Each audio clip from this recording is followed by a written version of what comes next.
parce qu'ils tuent et endommagent les milieux naturels.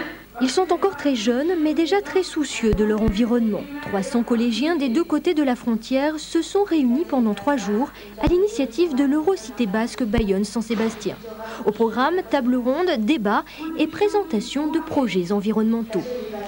On a présenté le projet du littoral rocheux et tout ce qui est sur les déchets. Ça nous a aidé qu'avant on ne faisait pas trop attention. Par exemple, tous les chewing-gums, tout, on les mettait par terre et tout. Maintenant, il faudrait penser à les jeter dans les poubelles.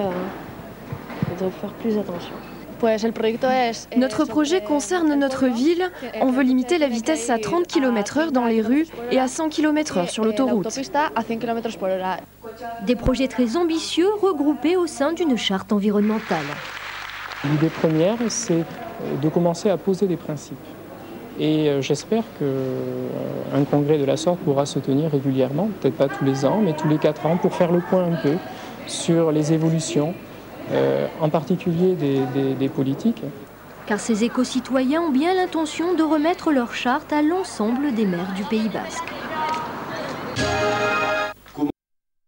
À votre avis, la bouche de l'étoile de mer, elle est où là? Là au milieu. Elle est au milieu là. D'accord? Ouais, et ses yeux sont ici. Non, elle n'a pas d'yeux. Bon, certains enseignements sont déjà acquis, bravo les jeunes. D'autres sont encore à parfaire, mais c'est normal. Car ce midi, ce n'était que la toute première sortie sur le platier du Basta à Biarritz.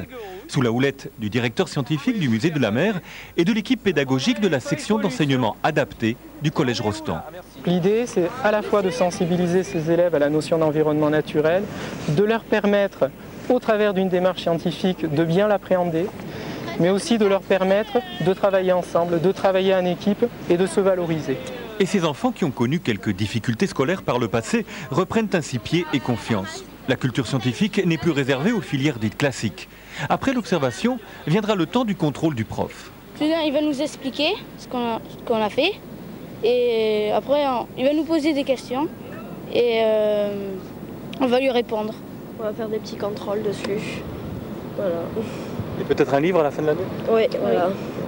Car l'étude du littoral rocheux à Biarritz avait donné lieu l'an dernier à la publication d'un remarquable livret scientifique sur la faune et la flore du Basta. Cette année, ce sera sur la pollution dont il souffre. La suite donc au prochain chapitre.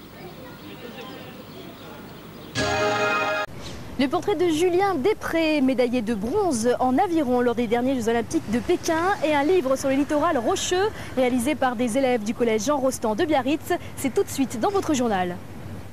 Plongé dans les souvenirs pour ces anciens élèves de la section d'enseignement général et professionnel adapté, ou SECPA, du collège Jean Rostand de Biarritz.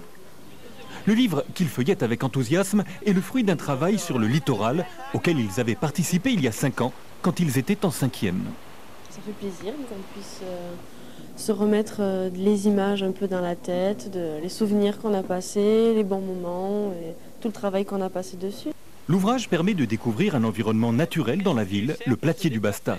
Les jeunes ont consigné leurs observations de la faune et de la flore, ainsi que les conséquences observées de phénomènes naturels comme les marées sur le milieu. Et puis, les pollutions. On a beaucoup appris qui concernait tout ce qui est poissons, crustacés, tout le travail qu'on a fait.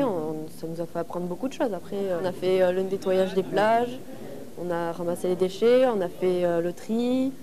Les élèves ont été accompagnés tout au long de leur étude par l'Institut des milieux aquatiques, le Musée de la mer et la Société d'astronomie. La communauté scientifique leur tire son chapeau.